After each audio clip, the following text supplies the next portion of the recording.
Doctor Who, The Fires of Pompeii, the second episode of Series 4, is written by James Moran and it's starring David Tennant and Catherine Tate.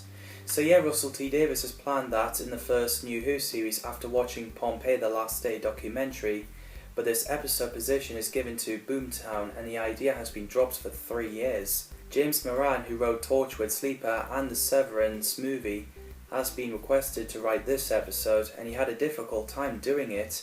He had to rewrite the Doctor's opening lines over 20 times, and the Pyrovile were previously called Pyroviliaxians and Pyrovalians. So the episode begins with the Doctor and Donna arrived in Pompeii, so we have Donna actually making fun of the show when it comes to TARDIS Translate, and she actually talks to a stall holder in Latin, but he thinks she's talking Celtic. The Doctor mentioned that Rome is like a Soho, but bigger. He has been there before and that fire had nothing to do with him, but a little bit, which happened at the end of an episode, The Romans, back in William Hartnell's era. So the Doctor finds out they're in Pompeii and the day where volcano erupts, which is intense. So the Doctor and Donna ran back to the TARDIS, but it's gone. I love the line where Donna says, "Don't get clever in Latin." So they ask a stall holder and it turns out he sold it, and they wanted it because, well, it's modern art. Exactly what John Cleese called it in The City of Death. It was Lobius Caecilius, played by a familiar face, Peter Capaldi, his first appearance in Doctor Who he later played John Frobisher in Torchwood's Children of Earth. And the 12th Doctor, I think Peter is fantastic. How can you not like him? Unfortunately, Caecilius' wife isn't happy about it and called it a waste of space. The scene where Quintus, who's like, "Someone mentioned Vestal Virgins," crackled me up. Because he was rude, the ground shakes and everyone holds on the items so they don't fall. So he had to apologise to household gods. So the daughter, Evelina, has an eye tattoo on both of her hands, and she was promised to the Sibylline Sisterhood. I like the Sisterhood, I thought they looked nice. The leader High Priestess is kinda scary, especially when her voice changes and shouted Pyrovile, and we also have another familiar face as a soothsayer, Karen Gillan, not long before she played Amy Pond. So the Doctor and Donna arrived as Spartacus as they wanted the TARDIS back. Donna tries to get the family to leave the Pompeii, so then Lucius came to collect a sculpture. That's better. I think Phil Davis is fantastic.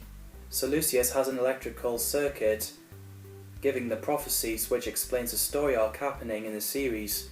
He tells the Doctor that she's returning, which is Rose Tyler, and also Pyrovilia, the planet, is missing, and he tells Donna there's something on her back, which is a time beetle. Evelina manages to explain the truth, finding out about the Doctor that he's from Gallifrey, Lord of Time, and his name is written on the Medusa Cascade, and Donna from London in many years in the future. So then she faints.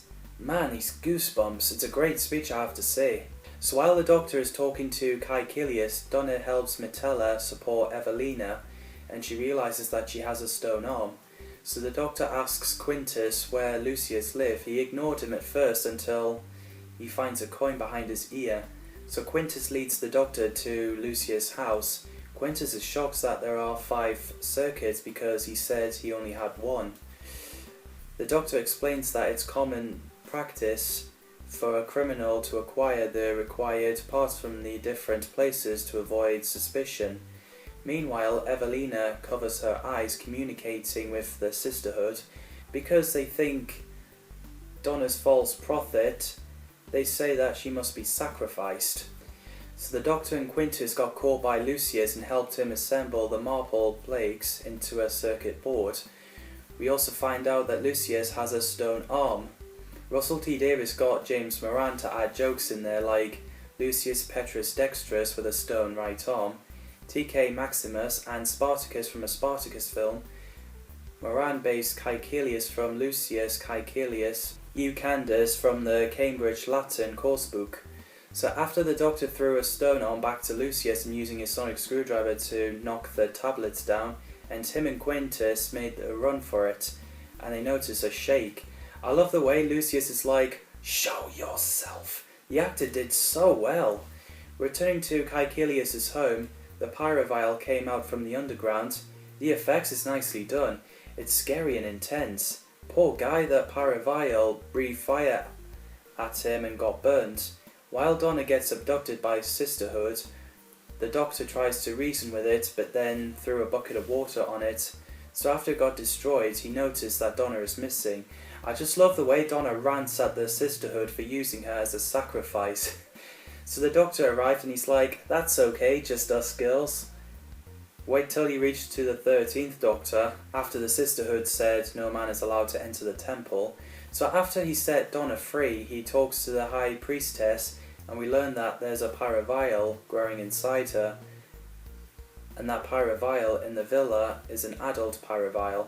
So after Donna found a way to open the underground to the volcano, the Sisterhood say the weapon the Doctor is carrying is harmless, but he said it's got a sting, and yeah, it does, as he squirt at the High Priestess with a water pistol.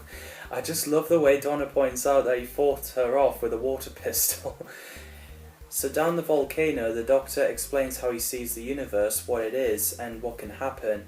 He answered that 20,000 people died, which upset Donna, and the Doctor didn't seem to be okay with it either. But he has to let it happen because, well, it's a fixed point in time. Because Pyrovile knows the Doctor and Donna are there, they locked themselves into a escape pod, and they found out that Pyrovile are using Vesuvius to set up a fusion matrix to convert millions of humans into Pyroviles. The matrix will bleed off so much of Vesuvius pent-up energy there won't be enough to trigger the eruption. So they reverse the machine. Vesuvius roars into life. Suddenly the new prediction of Pompeii's destruction hits the soothsayer, as both Lucius and the Pyroviles at the centre of the explosion are destroyed almost instantly. So the Doctor and Donna ran through Pompeii and got back to Caecilius' home.